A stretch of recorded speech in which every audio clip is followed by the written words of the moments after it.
पिछले 4 दिन से अगर हम उत्तर प्रदेश की राजनीति की बात करें,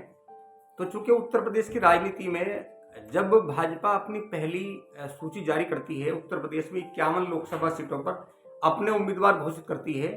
तो चूंकि जौनपुर से पूर्व में सांसद रहे और पूर्वांचल के बाहुबली,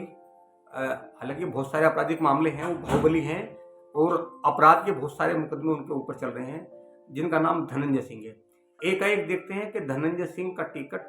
वहां से कट जाता है और टिकट उन्हें मिलता है जो महाराष्ट्र की राजनीति से आते हैं, उन्हें यह टिकट बीजेपी टिकट दे देती है। इसके अलावा एक दूसरी सीट होती है केसरगंज, ये गोंडा जिले की केसरगंज लोकसभा सीट है और यहाँ भी एक बाहुबली नेता है जिनका नाम है ब्रजभूषण शरण सिंह। बहुत सारे लोग उन्हें बाहुबली और अपराध के बहुत सारे अपराध के मामलों में लिप्त मानते हैं, लेकिन जो इनके समर्थक हैं वो इन्हें कहीं ना कहीं भगवान की संज्ञा देते हैं, क्योंकि उनके बहुत सारे काम ये आते भी हैं, उनकी बहुत सारी सुरक्षा भी करते हैं, रक्षा भी करते हैं, उनके काम भी आते हैं। तो बहुत सारे लोग इन बाहुबली को भगवान मानते हैं जो उनके इर्द गिर्द के लोग हैं, और बहुत सारा एक बड़ा तबका ऐसा है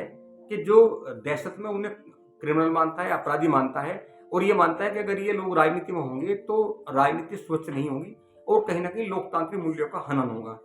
लेकिन राजनीति में, लोकतंत्र में पार्टियां उससे ज्यादा अहमियत देती हैं जिनके पास लोग होते हैं। तो अगर मैं पूर्वांचल की बात करूं तो जहां तक धनंजय सिंह का मामला है, ब्रजभूषण शरण का मामला है, ब्रजेश सिंह का मामला है, तो ये सब ऐसे बाहुबली लोग हैं जिनके पास में अपना वोट बैंक है और आसपास के कई सीटों को ये जीतने और हारने में बहुत ज्यादा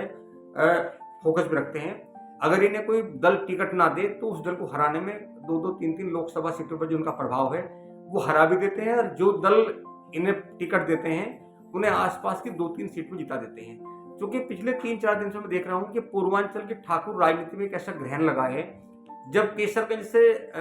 ब्रजभूषण शरण सिंह को टिकट मिलता नहीं, वहां पे टिकट होल्ड कर दिया जाता है और धनंजय सिंह की जगह टिकट दूसरे को दे दिया जाता है। तो एकाएक जब घोषणा करते हैं धनंजय सिंह की, अगर उन्होंने घोषणा करी, एक ट्वीट किया और एक मैसेज दिया इस लोगों ने लिख के कि जीतेगा तो जौनपुर ही, इसको लेकर बीजेपी की तोड़ी चढ़ गई। हालांकि एक प्रकरण में, जिस प्रकरण में अपहरण का मामला दर्ज था 3-4 साल पहले, नमामि गंगे के प्रोजेक्ट हेड को अपहरण के मामले में मुकदमा दर्ज था, और उसमें एकाएक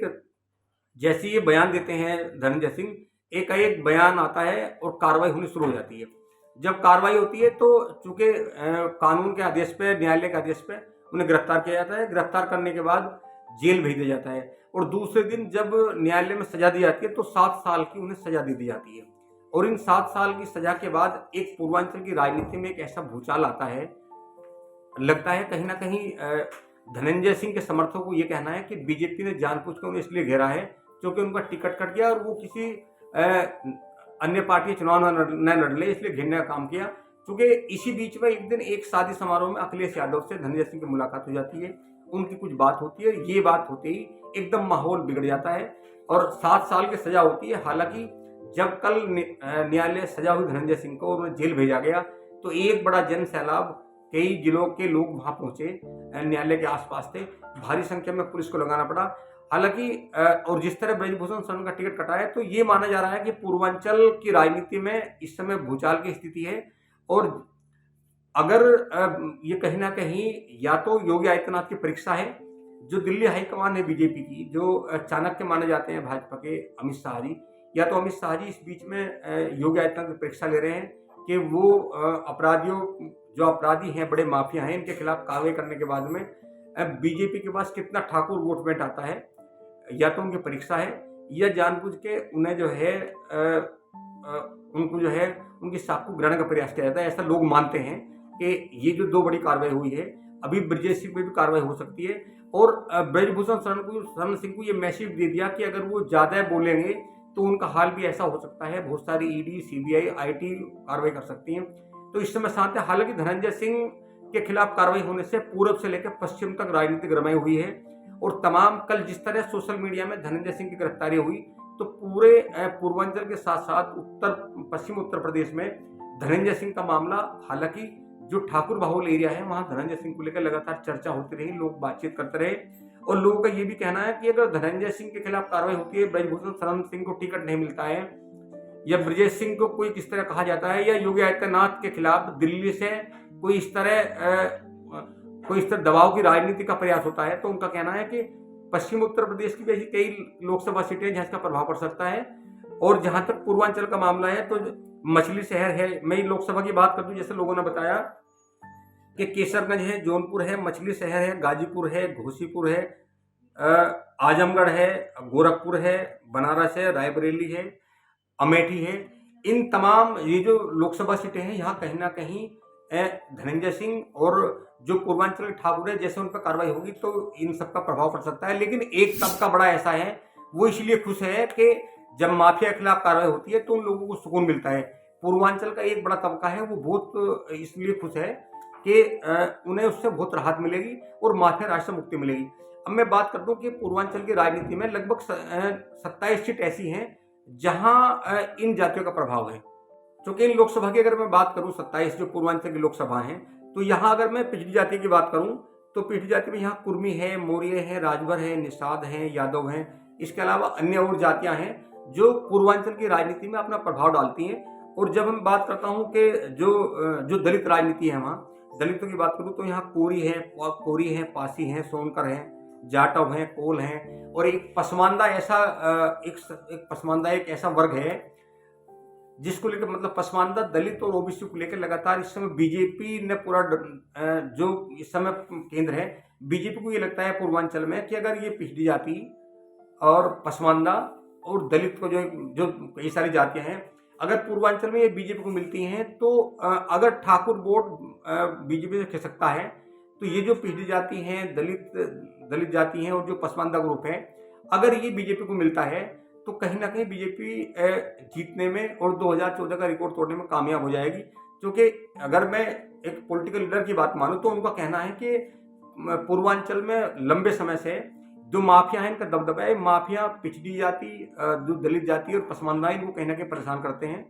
और अगर जितनी कार्रवाई माफियाओं पे जो सरकार कार्रवाई करेगी तो ऐसे ही जो पिछड़ा वर्ग है, पसमानदा है, दलित वर्ग है, वो कहीं ना कहीं बीजेपी जुड़ने में कामयाब होगा। लेकिन ये कहना है बीजेपी के उन नेताओं का जो पूर्वांचल में राजनीति करते हैं और कहीं ना कहीं धनंजय सिंह जैसे या ब्रजभूषण सिंह शरण जैसे लोगों से कहीं ना कहीं डरते हैं, उनके दबाव में रहते हैं। और हालांकि लोकसभा का चुनाव है, ऐसे समय इस तरह की कार्रवाई करके कि जो इशू इस समय पूरे प्रदेश में सुर्खियों बना हुआ है, तो आने वाले लोकसभा के 2024 के चुनाव में कुछ भी हो सकता है, कहना मुश्किल है कि क्या होगा। और चूंकि यहाँ जो केंद्रीय नेतृत्व है बीजेपी का, मोदी और अमित शाह लगातार योगी आदित्यनाथ की परीक्षा ले रहे हैं कि वो कार्रवाई के बाद भी इस परीक्षा में कितने पास होंगे और कहां तक योगी आदित्यनाथ का असर होगा।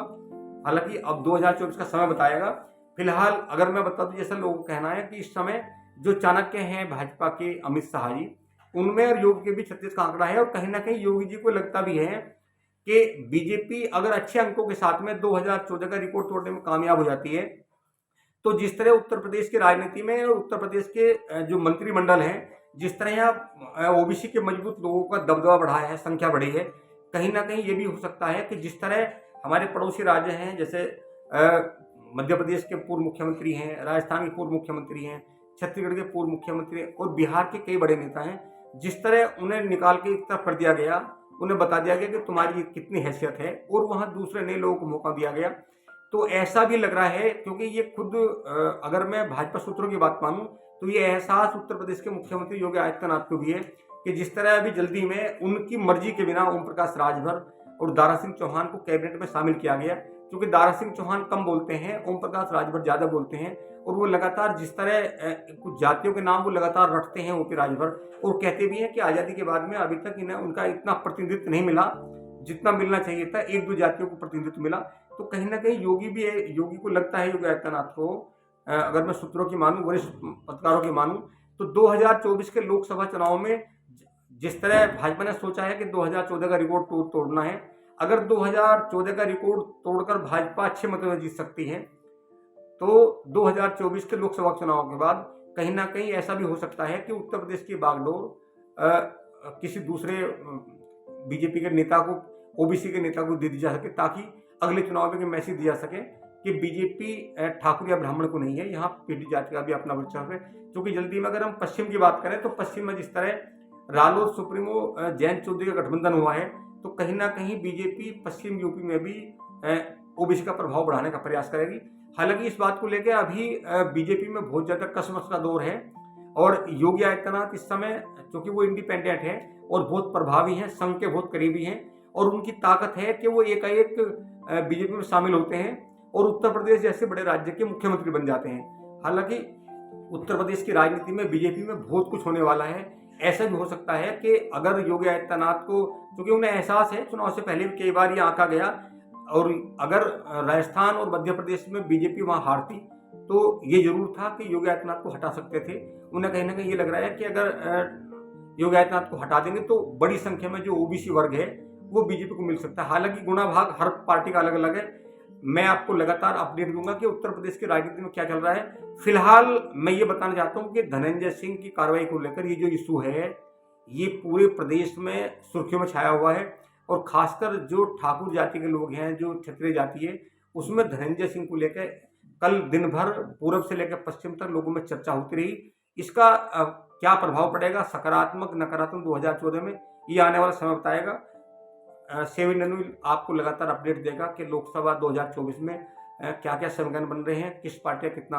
आधार बढ़ता जा रहा है, कौन जीतेगा कौन हारेगा, ये तो मतदान के बाद, रिजल्ट आने के बाद जो नतीजे घोषित तब पता चलेगा। फिलहाल आप देखते रहिए 7 न्यूज। नमस्कार, राजेश शर्मा।